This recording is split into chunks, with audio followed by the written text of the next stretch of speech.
Hi guys. I thought I'd give you a quick little look behind the scenes. You think this is glamorous? I think not. But yes, this is a must for me. I have to have my magnifying glasses. So anyway, this is the members only instructional video of the crystal of the month, which is Wild Horse Magnesite. And let me bring you down to the bench and I'll show you what we're going to try and do. For this project, I'm going to be using this lovely Wild Horse Magnesite. And if you haven't watched the crystal education video, what did you know about this particular gemstone, check it out. It's a powerhouse of a healer, that's for sure. Every piece that I have made in the past has sold really quickly because I have none in my stash, and I didn't even save one for myself. So this may, well, I know it's going to stay with me for a while because I'm using a new technique with these texture plates. So this will be like the first, you guys are seeing the first run of using a texture plate on a bracelet blank. This is, yeah, just one of those that you can buy. This is the protectant sealant on it. And then I'm going to use this cool bezel wire that will go around this. I'm going to use this sheet metal, copper also, as the back plate. And so I am going to use my rolling mill, which I just got this last week, and I'm still on the fence whether I'm going to keep it or not. So this is going to be kind of a test as well to see how well this comes out. This is a very cool texture sheet. I showed it in the unboxing recently. And it's all these different suns. Isn't that cool? So I do have some other projects that I'm gonna be working with too with this plate, but I figured this would be a good test with a, you know, just a blank to do. So I'm gonna go ahead first and anneal this, and you all know that that's done with a torch. And they say a good way to know when you've reached a good temperature is to put a Sharpie marker on it.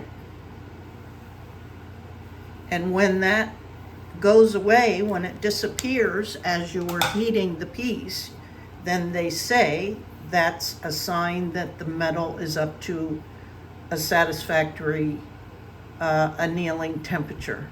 Okay, and then I'll be putting it in the quenching bowl that I have off to the side here, and then I'll turn my attention to the bezel wire and the back plate for this. So let me get this set up for annealing. And this may be a little bit longer. Let me see if I can back you out a little bit. This might be a little bit longer than normal, but that's okay. Let me shut my air conditioner off. And right now I'm still using my butane torch for this. I bought a new propane torch, those Bernzomatic, I think it's a creator point or creator tool they're called, that I'm going to do a separate video on that. But for now, let me just do this annealing.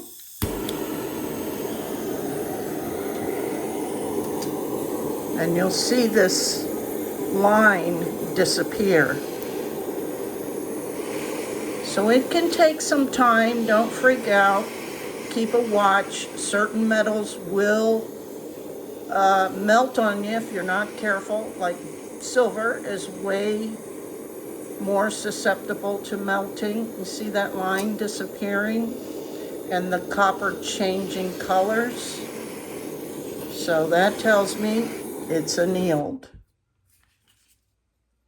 Put your torch aside and we'll go over to the listen. And I can't fit the whole thing in there, so I quench it on one side and then turn it over to get the other side and give it a minute. This is my new rolling mill that I got. It's a Fivor, and it'll be listed. It's a 76/3 inch, and that has to do with the measurements of these rollers. And a rolling mill is to roll sheets, to work with texture plates, you can melt down scrap metal and make wire. These are all different measurements of wire for like square wire, round wire, different gauges. I don't know if you can see, all these are different. The gear ratio stuff, you have to mark it. It's a little kind of, confusing. They didn't give you hardly any instructions. It weighs almost 50 pounds. So I'm not sure. I mean, I can roll it okay, but I had to get this little table, and I'm not sure if it's good enough. I have to have it on rollers because I just don't have, I'm out of room already because I've added so many new tools and stuff. That's crazy, isn't it? But anyway, that's the rolling mill, and that's what I'm going to use here in a minute. And let me go back over to the bench. And now we're going to talk about different ways to secure the metal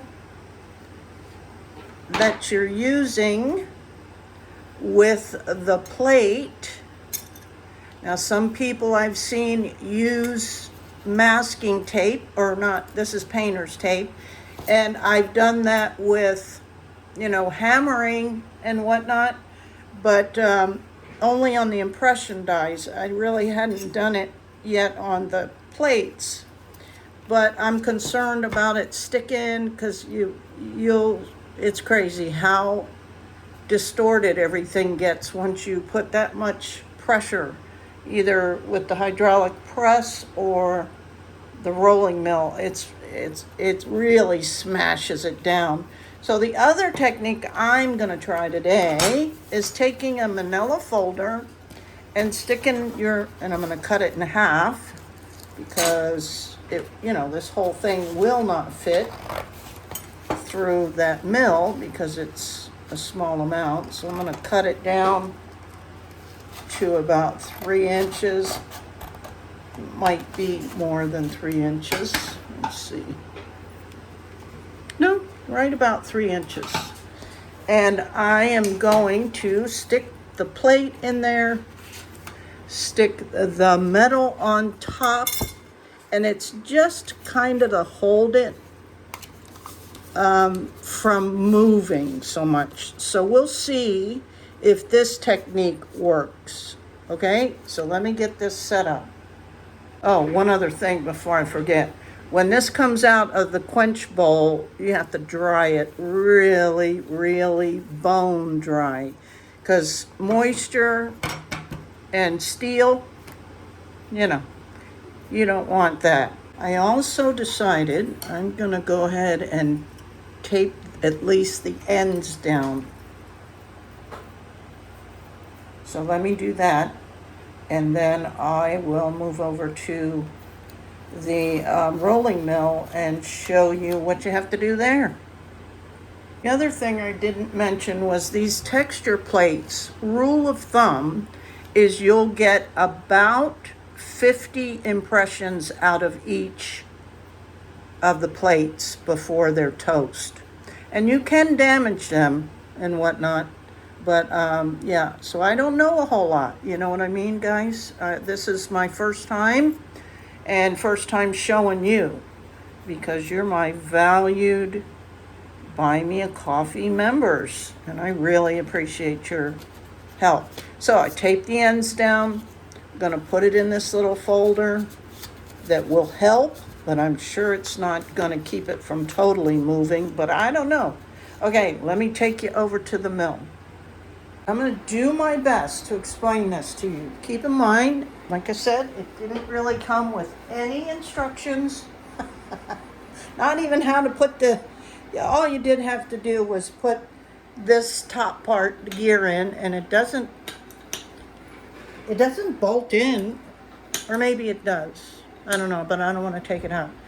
I think it does down here.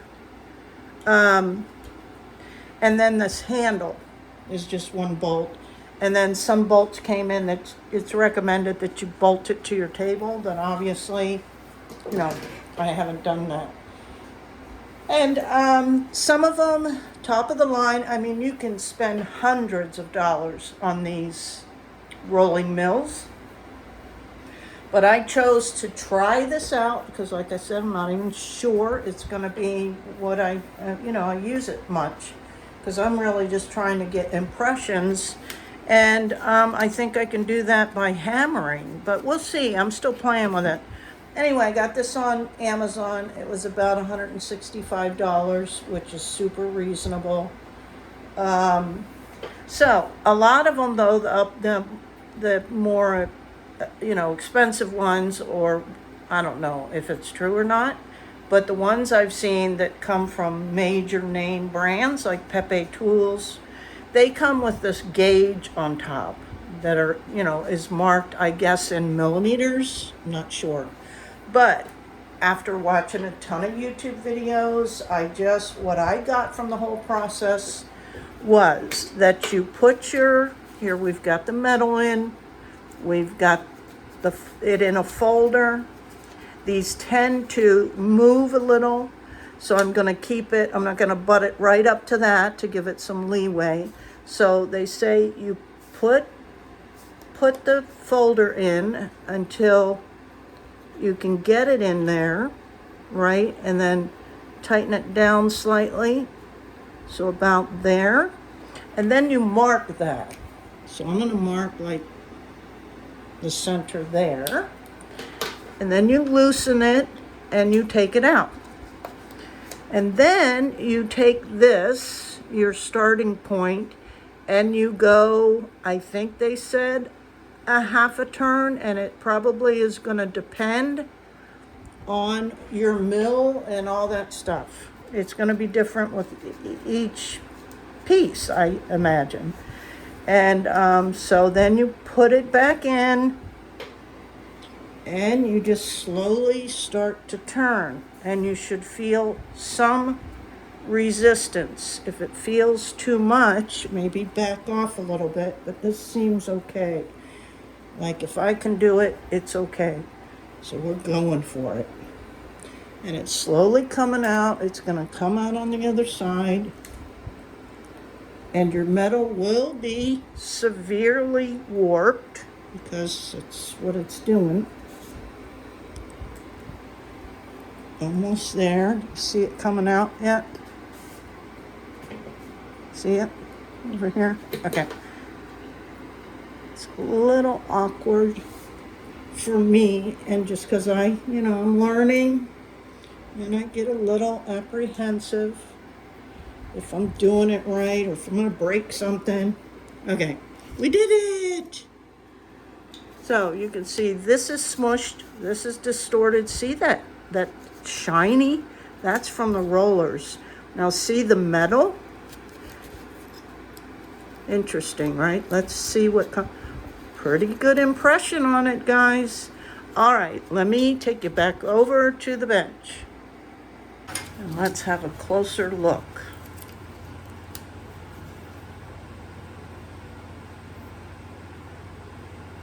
Pretty cool.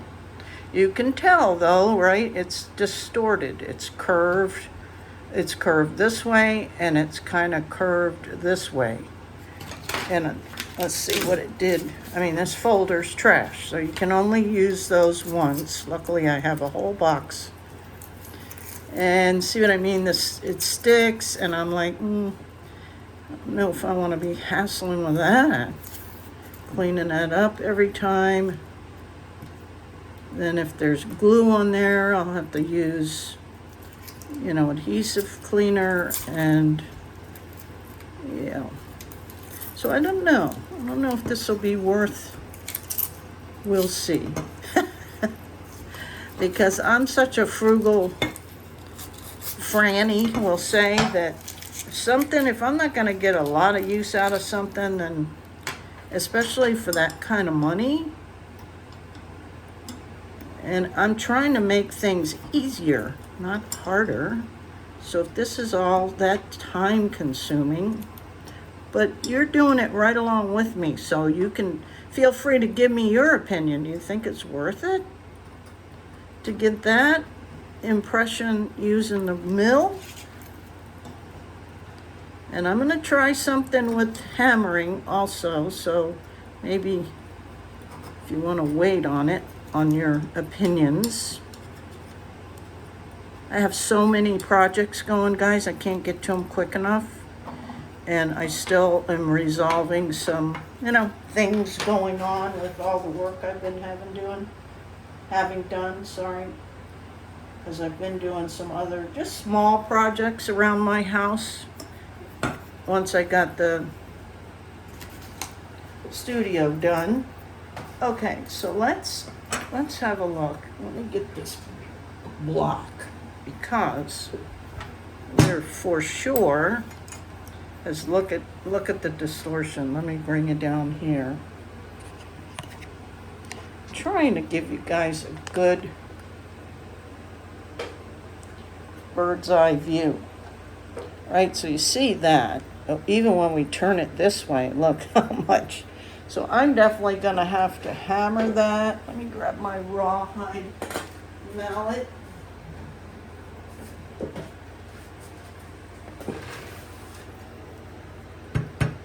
Obviously, we have to straighten it before we can. I know, I should anneal it first. Yes. Let me get the rest of this tape off and anneal it, and I'll be back. Now you'll notice these black marks. I guess that's the adhesive that remained, and boy did it stink. So be sure you're working in good ventilation and wearing, your PPEs, personal protection equipment. Now we're just going to try and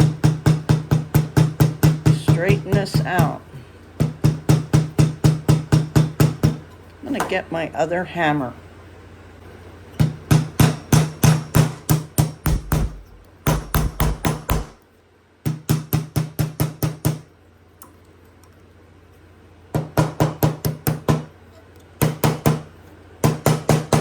Let me work on this and I'll be back. Well, I think that's about as good as I'm going to get for now. And we're going to be, shaping it anyway. So I'm just going to move on for now. Put this aside. And we're going to move on to measuring and cutting this cabochon. Now, I apologize. I told you guys before, I've put everything in its proper place, except I forgot. Where is, this? Where is that? So let me get everything I need together. Sorry, guys. I like to use these real thick plastic advertisement stuff that come in the mail. They make real good card. And then I use double-sided tape. Put a few strips down on here. Right? And then you put your stone on there and it don't move around.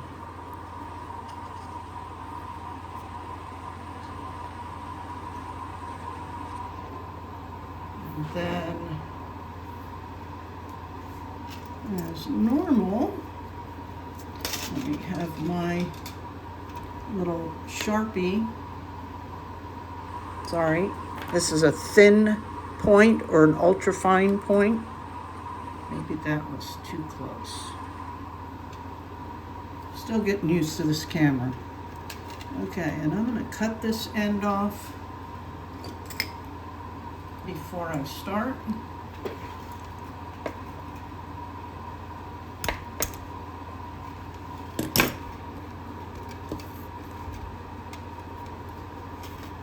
And then you just wrap it around.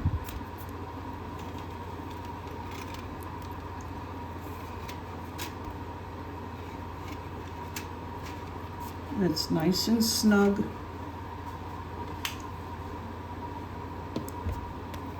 And then you want to find the end here as close as you can.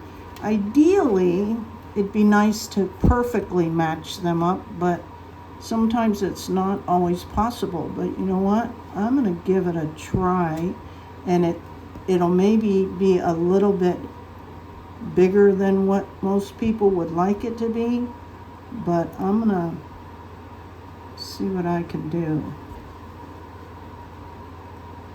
If this doesn't have ink in it,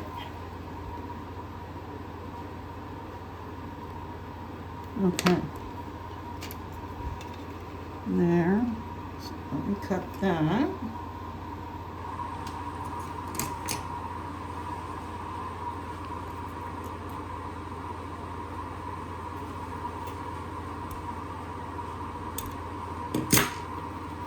And we'll see if I can get these two ends to match up.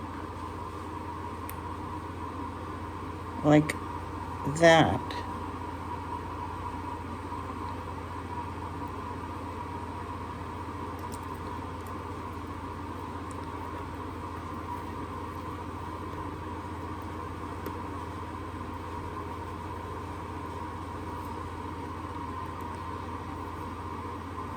Okay, now you want to file both ends so you have a completely flush setting. I'm going to try and show you exactly where I need to file for it to line up perfectly.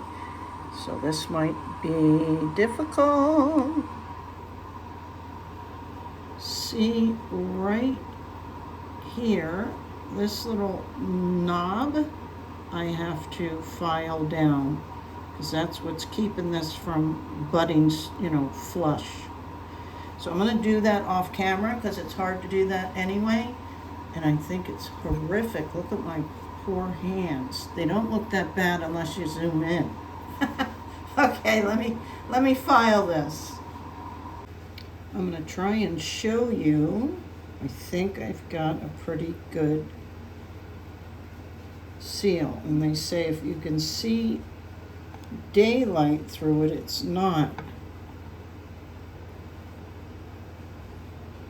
But that area looks like it's split anyway, so I'm going to go with this. I think it's as good as I'm going to get. You can see there's a little peak at the bottom, but I will be sanding that off. So let me go over to the soldering block and let's get this puppy soldered. Okay, so for this joint, I'm going to use the hard solder, which this indicates how high the temperature has to reach in order to melt the solder. And you can see they're little bitty pieces. And I oftentimes go, why did I get into this? Why do I want to learn this? This is like really hard. But I think that's why I like it. Because when I do accomplish something, sorry, I just banged my magnifying glasses. Oh, come on. Okay. And I always drag out a couple of pieces because you never know. So for this join, which is considered your first join in a series of different joins, because next we have to put it on a back plate, right? So that'll be the second joint. So for the first joins, you use the hard solder. For the second join or subsequent joins, you use typically medium solder. And if you're adding any like little embellishment balls or flowers or leaves, you'll usually use medium, or you'll try to use medium. And then once, if you're making it a pendant and you're just going to put a bail on, or you're making it a ring, or in this case a bracelet, you would use easy solder, not soft solder as in the Tiffany method, but a lower melting point hard solder kind of. I know it's confusing, isn't it? But I'm going to put my flux on that protects the piece as well as allows or assists with the flow of the solder. If you don't have flux, it won't flow. And that is similar to soft soldering, but it's a completely different, see it says here, hard soldering flux, whereas soft solder will say that. And you heat this up, wait till that bubbles up, and then we will put that little piece of solder, if you can, you probably can't even see it now, I can barely see it. I'll put it right on the seam or the join, is what it's referred to, as in joint, but it's join. And then reheat it and get that piece of solder, in this case up to the 1460, was it? Or 1450. And then wait for it to melt and flow, and quickly remove your flame, or whoops, that'll all melt. So I'm gonna see if I can get this on video, but I think I might have to add some more fuel. But let's give it a go. Yeah, no, I can tell by turning it on. So I'll be back. Let me put some fuel in this. So we're just heating the flux off, right? See it bubble up like that? And then I have to find that little pallium. And it can be hard. And put it right on the seam. And then we're going to reheat it. I'm going to try and zoom in there, and maybe you can see it flow.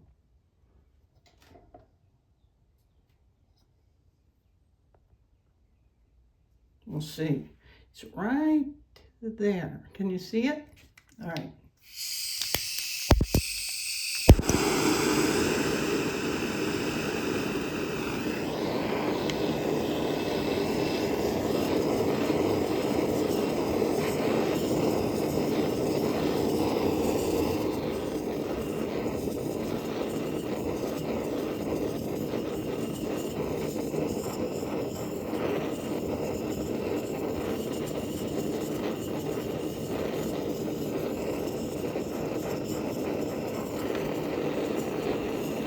See it?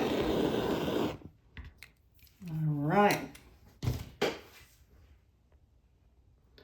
Now I'm going to pick it up with my pliers and put it in the quenching bowl. Listen for the sound. There. Then you can handle it. And let's evaluate. Yay, it did it, it did it. Cool, cool, cool. Let's see if it fits. And it fits. Awesome. Now there is a little bit of play in this, but I knew there probably would be because I wanted to try and match the pattern up. You see what I'm saying? Because a lot of times, if I had just, because when we started out, it ended like right here. And so if I had just matched it up, it wouldn't, or, you know, cut it where it was and marked it where it naturally met, it would have not been the same pattern. Does that make sense? It's so hard to explain. It really is. But this was the first time, you guys, with you. Okay, so we got a couple new first attempts on this video with my loyal followers. So this is a first time for me trying to match the pattern on a bezel. And we did it. So yay. Okay, let's mark what we need here. And at this point, it's pretty simple. You just want, enough so you have a little bit of play.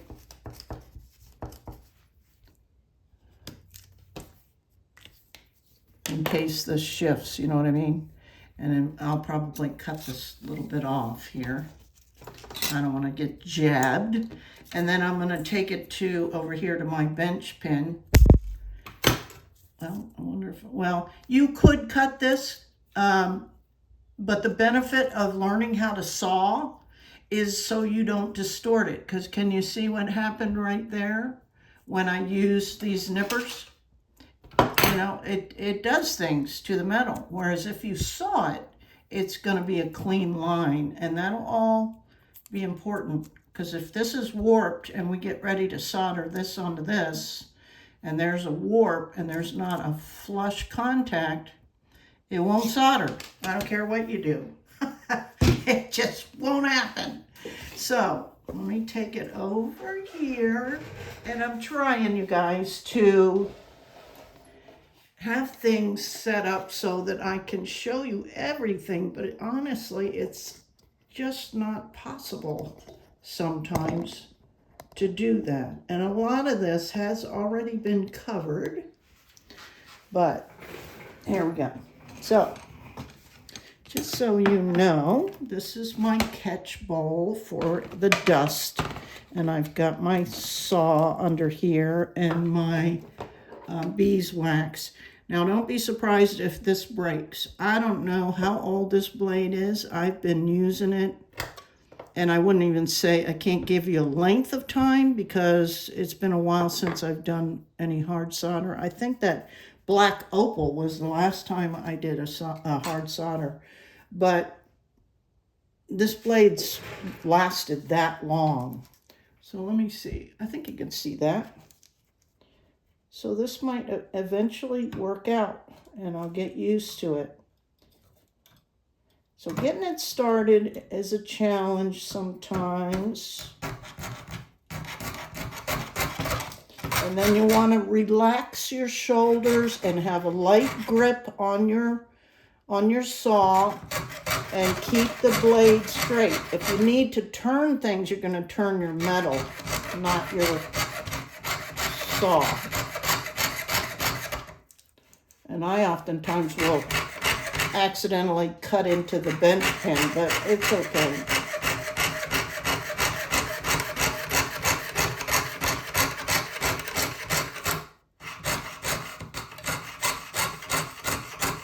And look at that, I didn't even snap that blade yet. That's amazing. So by using a saw, it keeps the metal flat. So we're going to hope that, bring it back around over here. Hey, this is working out pretty good. I'm really, really happy with all of this. I got to take this off. And usually if I'm doing hard soldering stuff, I'd put my initials on it. Maybe I should, huh? Or should I put it on the back of the bracelet? Well, there's already so much texture. Maybe I will do the back of this, but I haven't figured out if I'm going to orient it this way or this way. I think I like it this way.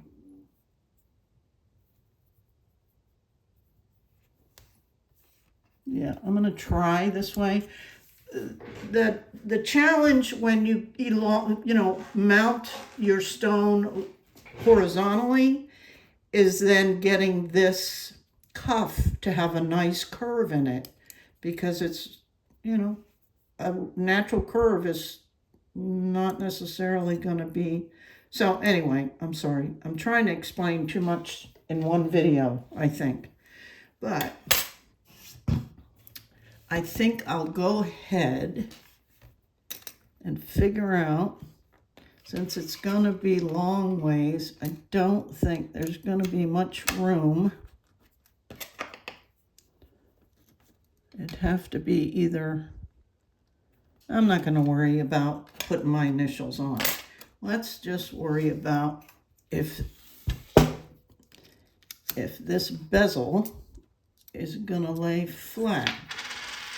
And again, I'm trying to bring you down to eye level.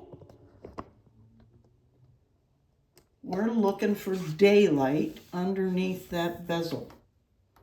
And I can see some there, some over here. And you see that when I move my finger? So there are some areas. That's where sanding the bezel can help. Doesn't always fix it, but it definitely helps. So this is just a wet dry sandpaper, and it's a 600 grit. I'm gonna put a little bit of water on here. And they say, professional jewelers or instructors, go in a figure 8. And again, a lot of this has previously been covered in other videos I've done. But the figure of 8 is for more consistent sanding.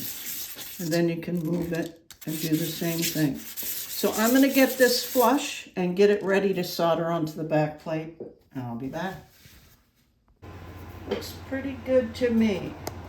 So I'm going to go ahead and put this little puppy in the pickle pot, and that'll clean all the sanding stuff off it and any fire scale. I just want to mention that before we do this next part, you want to make sure that your stone fits in from the top, because once that back plate's on there, you won't have any other option for putting the stone in, right? And it can get distorted when you file the back. See what I mean? Just make sure that it fits and do a final couple of adjustments if you need to. Check it again after you do any kind of adjustments. Could have just been I put the stone in the opposite way last time. As long as it sits with just a slight tap, that's fine. Okay, the other thing that helps with the actual soldering is if we rough this side up a little bit. And I'm going to use that wet dry sandpaper to rough up that side of where we're going to do the actual sanding, okay? So I'll be back. I think we're ready. I'm going to put the flux on and burn it off. Then here's my pallions. I'm using medium. I'm going to position them, and then I'll go ahead and solder.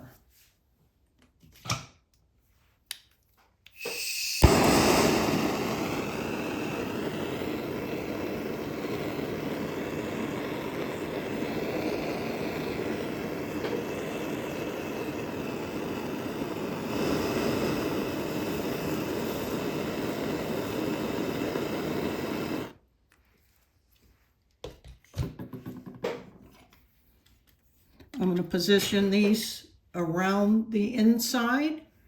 Okay, I'm going to give it my best shot at catching this on film for you.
Let's quench it and then we'll evaluate it.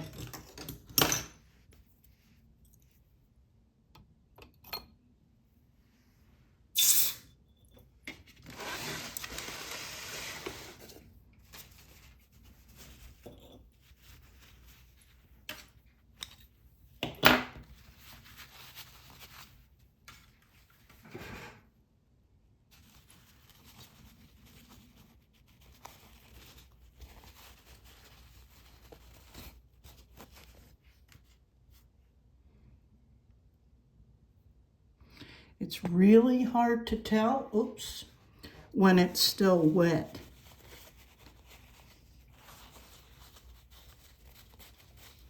Sometimes you can see the seal and it doesn't look like I did a very good job. I have no clue where the solder went. I need to zoom out, guys. You are getting lost in the shuffle here. Sorry about that. Maybe I can edit that out. Yeah, I'm gonna have to resolder this.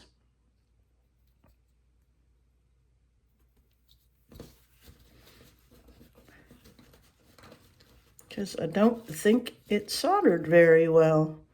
Here I see some, and here, but not so much there. And because I have a good seam, it's hard to see daylight. But let me just make sure the stone still fits. Because if it doesn't, now's my opportunity.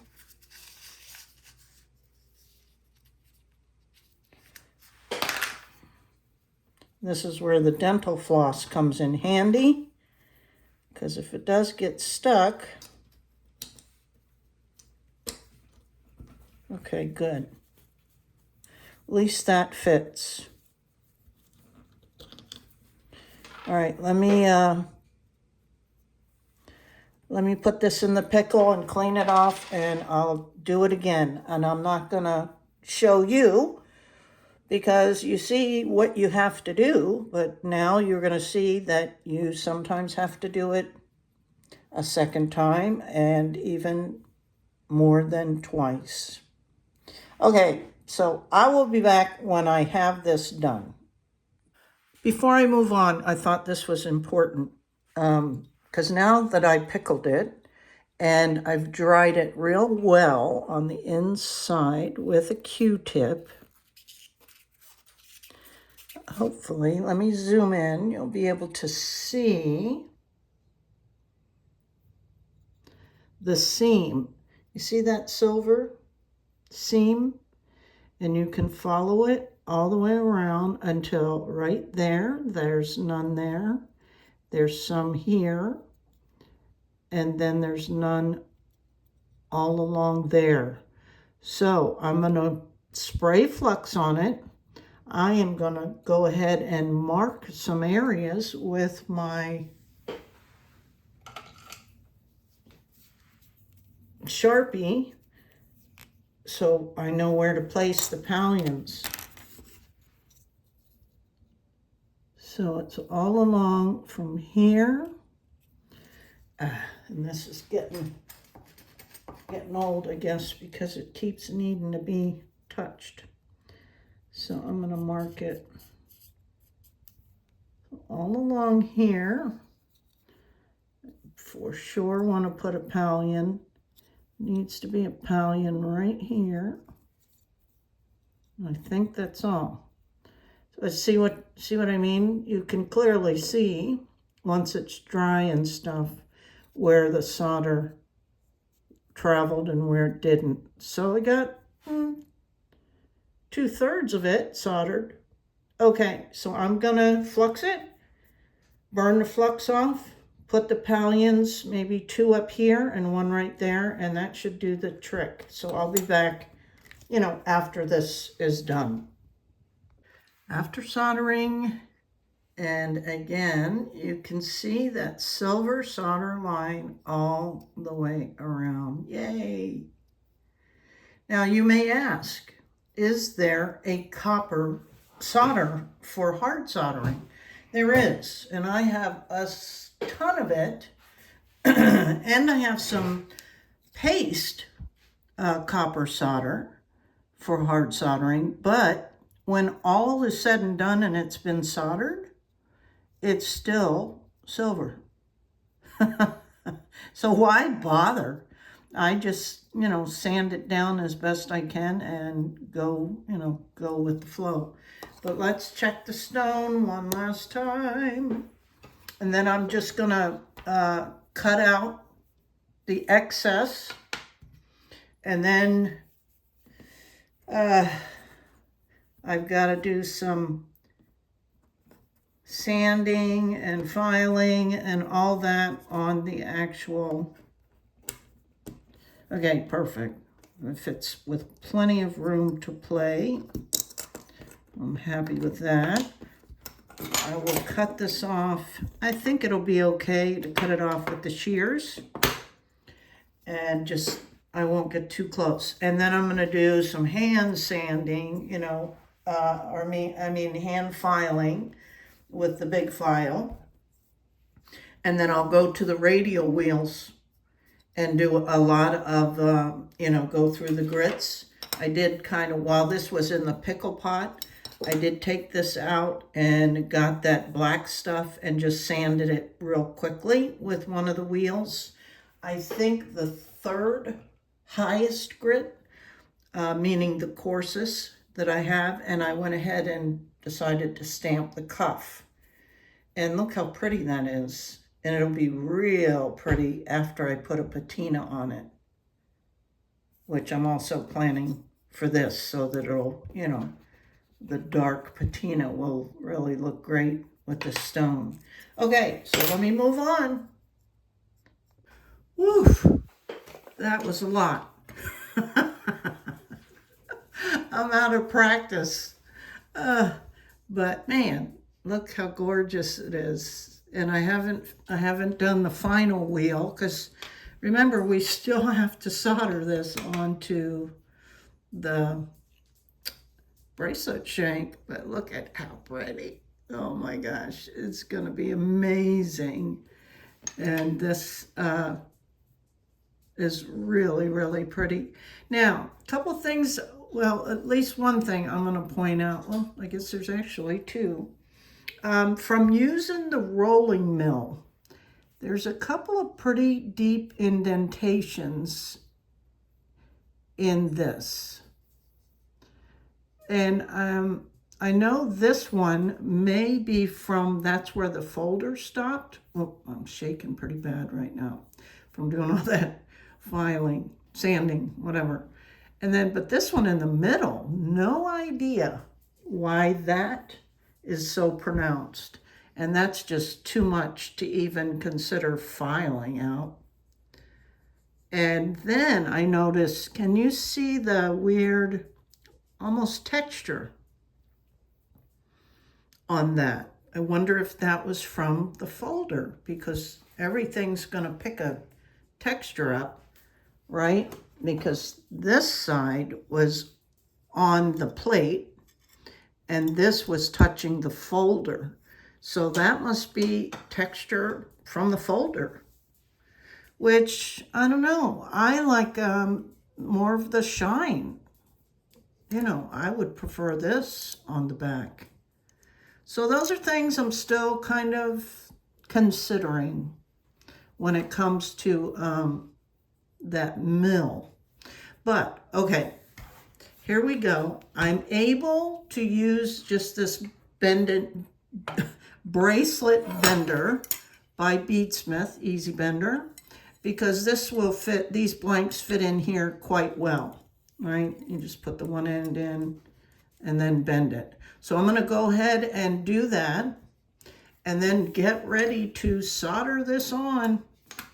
And this is what I got from using that bender. And we're going to solder this on in this orientation. And it should be pretty easy because even just sitting this flat on top, it stands up. So I'm hoping that this will do the same. And then I'll be able to just solder that on there. right? So let me get this set up, and then we're getting close to the end. After this, I might have to clean up some solder, but otherwise we'll be ready to, I'm gonna go ahead and patina it before I set the stone. This is how I'm going to set it up. I'm gonna allow these to support that instead of using the tweezers, you know, the cross-lock tweezers. And I think I'm going to put some solder on there. Well, first I'll flux that. Then I'm going to put some soft solder, or easy solder, not soft. Soft solder is when I reference the Tiffany method. Easy solder is what I'm going to use on this, I think.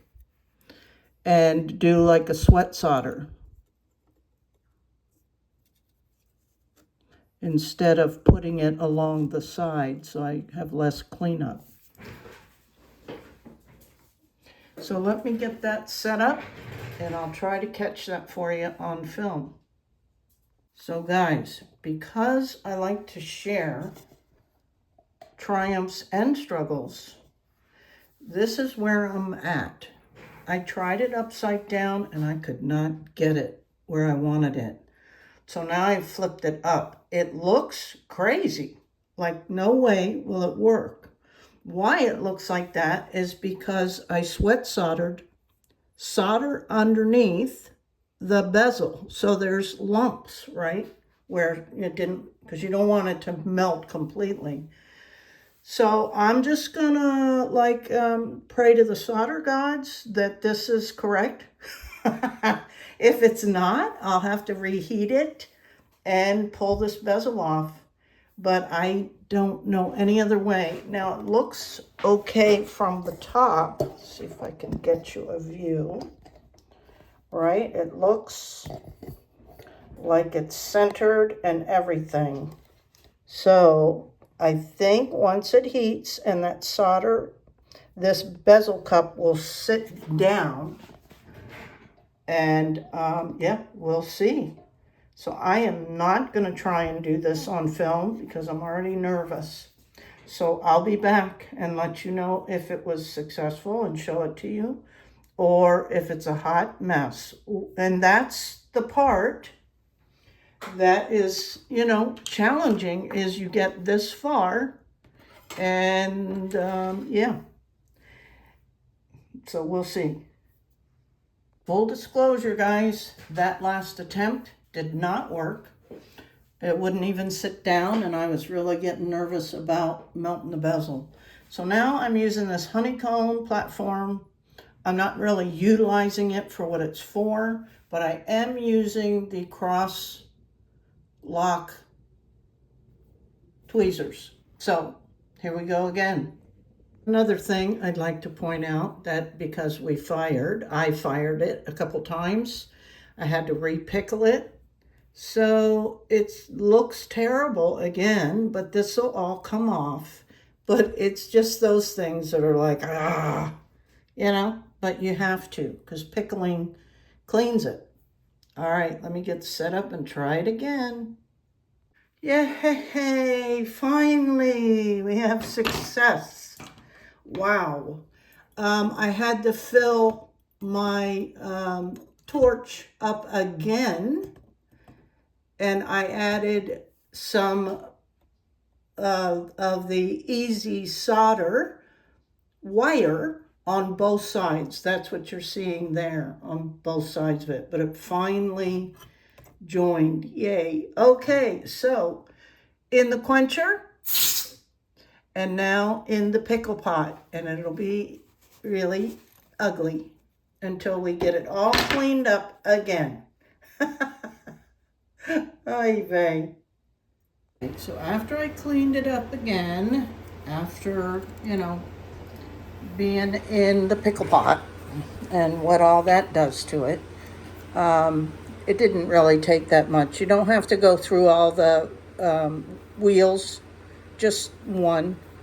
But I did have to file off the couple of solder lines on the back. So, and I just saw I missed a spot.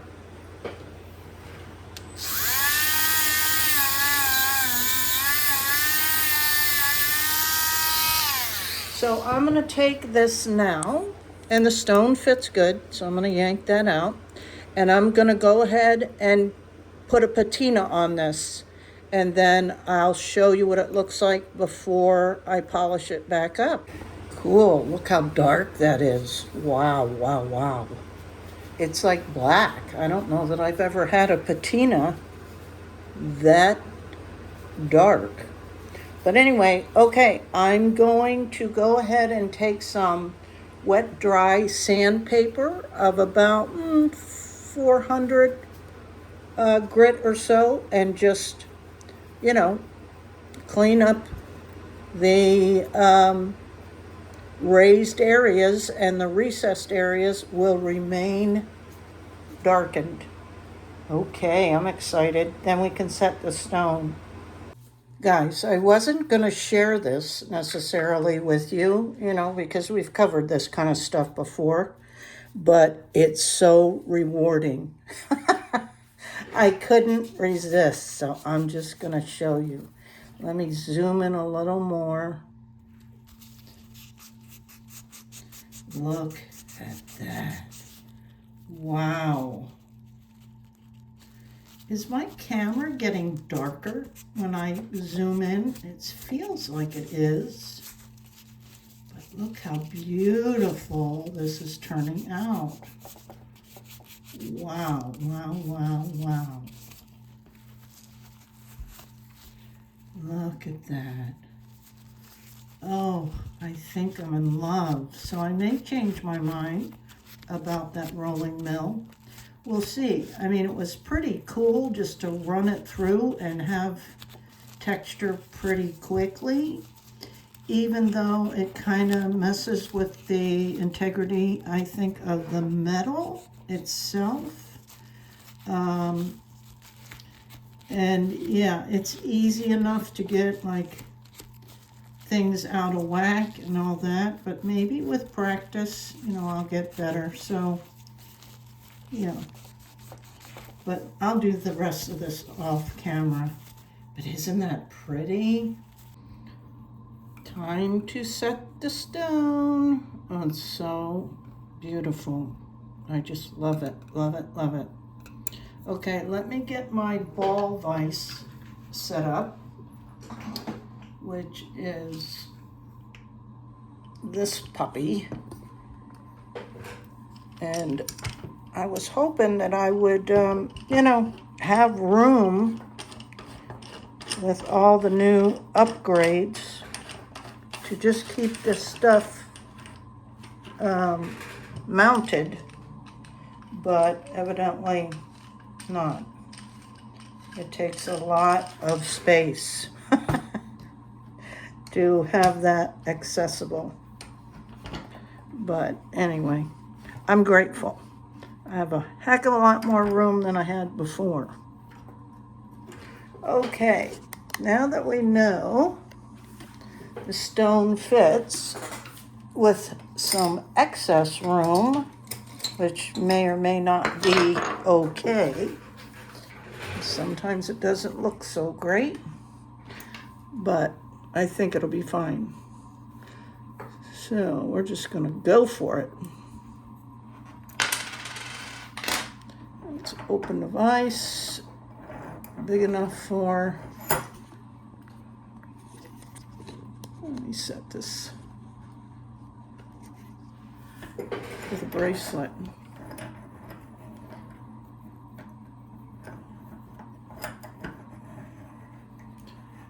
I want it in there, but I don't want it so tight.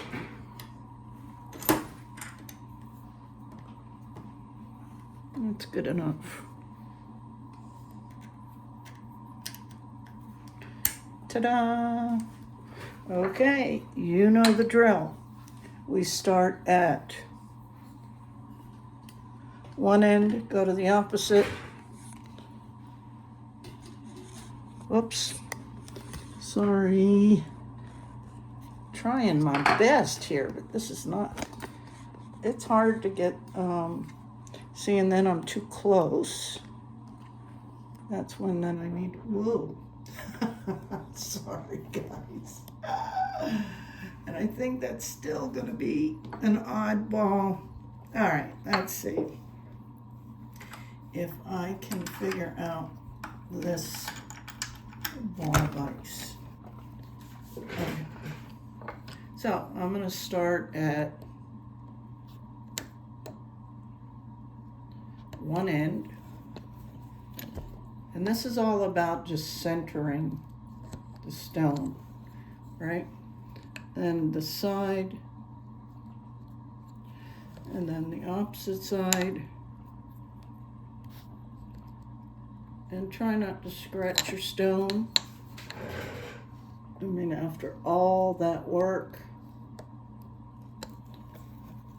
I hope not, my hand isn't totally in the way because I'm not looking through the camera. I just can't do both. So I'm gonna continue and I'll be back for the final reveal, guys. Woohoo! Here it is.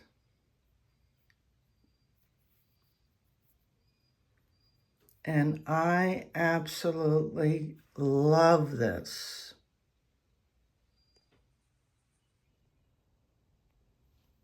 I think it turned out so pretty. Look at the detail.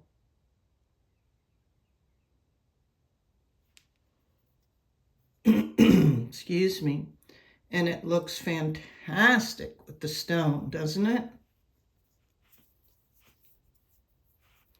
And of course, because my favorite is the cuff, because it's adjustable.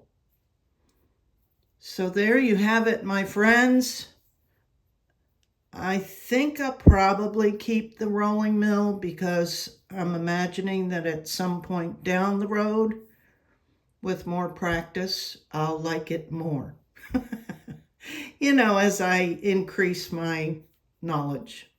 So anyway, what I'll be doing is putting some Protector Clear on this. And because it's copper, of course, it's going to naturally patina even more. And I know some people love that dark patina look. I like the in-between and the shiny, personally. But didn't that bezel turn out great? And so I'm really happy that I can be away from this hard soldering craft and come back a month, 5 months later. And I feel like, I don't know, I'm getting better even though I'm away from it. I think it's just pure confidence because I just go in going, oh, well, what's the worst that can happen? I melt everything. And, you know, that happens to the best of them, even with 30 years experience. So I think it's confidence in any craft, don't you? Anywho, I hope you all have a fabulous week. And I will be seeing you again personally next month.